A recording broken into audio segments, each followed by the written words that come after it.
Welcome to Participating Social Activism, the mini-series. I'm Noam Soker, the UW Combined Fund Drive student intern, bringing you a collection of short interviews with experts who deliver straightforward strategies for becoming more engaged global citizens. As part of the Whole Youth First 90 Days Wellness Challenge, the Combined Fund Drive staff are facilitating 90-day habit formation program focused on helping participants to identify, connect with, and engage on behalf of causes about which they are passionate. We are guided by our theme, identify, assess, act, social activism for everyone. I'm very excited to welcome Ronda Rutherford, the program and office manager at the Global Business Center within the UW Foster School of Business. Thank you so much for coming to talk to me today, and let's get to it. So my first Great, happy question, to be here. great. My first question for you is, how do you define social activism or social justice? Right. Well, I took some time to think about this because I do think that this looks different for everybody. For me, the way I would define it is that everyone has inherent worth, but because of structures in our society, we don't have equal access to opportunities. So social advocacy is taking steps to remove barriers and build bridges. That's awesome. I think you've been able to succinctly express so much of what we're trying to achieve. So with that, when did your journey with social activism begin? Right. So when I think of an activist, I usually think of someone who's boldly using their voice to advocate for change, leading a protest or a movement like Martin Luther King, somebody of that caliber. And so I never really thought of myself as an activist because that's not how I show up. But one realization that always stuck with me and formed my approach was in middle school, when we were studying the Holocaust and we learned about people who took great risks to help people who were persecuted, but also learned that many people, just average people, didn't actively persecute Jews, but also didn't do anything to stop it. And that really stuck with me and made me realize that silence is complicity. Not doing anything is complicity. And so when I learned that as a child, I wondered, like, would I have the courage to take action? And I knew it was something I wanted to strive to do, but I didn't realize for a long time that there was action that needed to be taken in my own society. So it's been more like building gradually throughout the years. That's really powerful, especially since it starts at such a young age, that realization that inaction can breed worse consequences, but not really knowing how to act and finding your way. So as you found your way into social activism, what have been your preferred methods or ways to show up? Yeah, well, I've always liked to build connections. So as I was young, I always wanted to learn different languages and experience different ways of life, and just was really curious about people and about the world. So that's what I've studied. I studied German language and literature. And now I work at the Global Business Center. So we facilitate study abroad activities for foster school students. We work with exchange students, visiting scholars, anything global. And I think that global business related. And I think that learning about other people also helps me to see my own lens and what shapes my own worldview more clearly, so I can think more critically about why am I doing certain things or having certain reactions. And so I think that I try to take that action and that reflection in my daily life and integrate social advocacy into my work and personal activities. So it's kind of like just a daily small action. Yeah, and as we know, small actions each day build up to larger changes in our lifestyles and in what we do, which is awesome. So and it feels manageable that way, right? I think sometimes it can feel so overwhelming. People don't know what to do, but if you're just doing what you can with where you are, I think it's a good starting place. Oh, wholeheartedly, especially since, and this is my next question, you've been able to integrate a little bit of those changes in your work life. So can you share a little bit more about how your work intersects with the social advocacy space?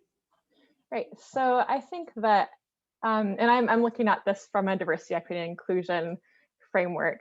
So I think that diversity, equity, and inclusion is everybody's work.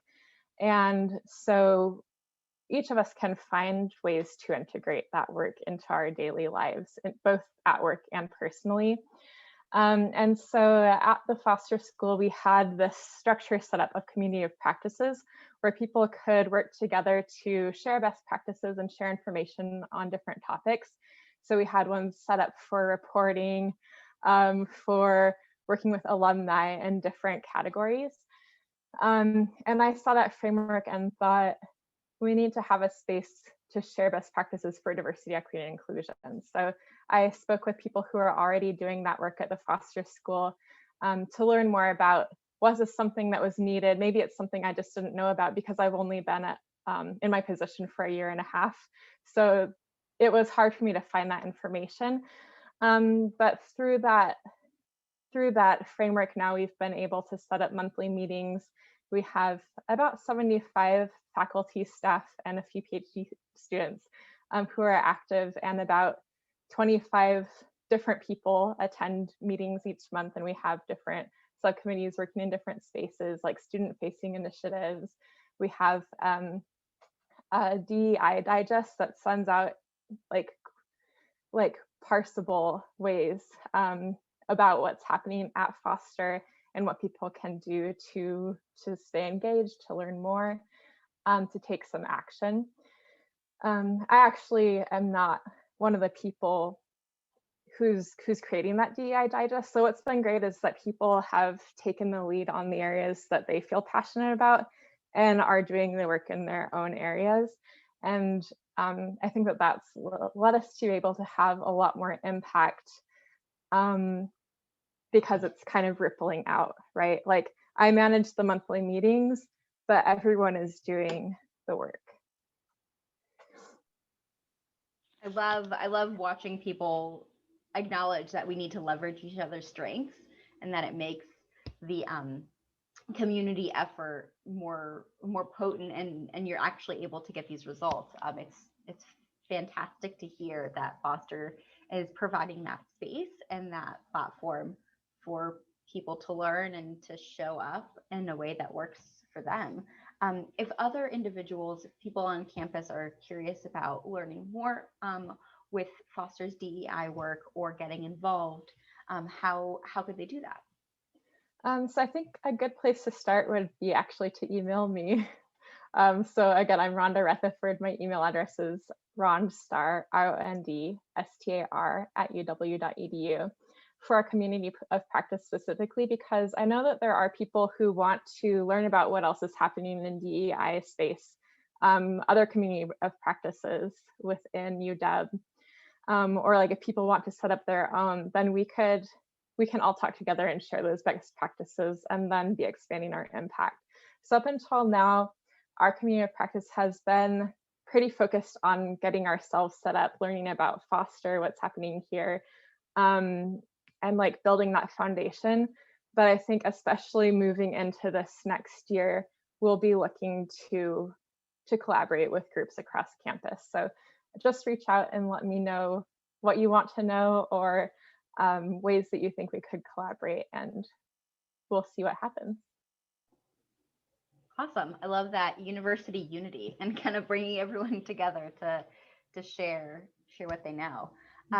So my final question for you is, what advice would you give someone who is new to social activism? Yeah, I think, as I said, it can be overwhelming. There's so much to do, and we each have limited time and energy. So I think it's important to find what you're passionate about and do your work in that space, because that's going to keep you motivated, keep you energized. And also when you do work that you're passionate about, people can see that. And I think that that also inspires other people. Another thing is to listen, just to listen to people who are directly impacted. and be open to changing your perspectives and acting in different ways according to what you're learning about experiences. And, you know, one thing also, I think people are afraid to do the wrong thing. And so that means that people don't do anything. But part of the process is just doing what you can with what you know. And then when you learn something else and realize maybe that wasn't the best thing to do, then that's okay. Like you can learn from that and change next time.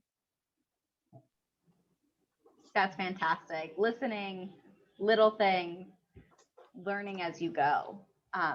Really great nuggets for us to work with.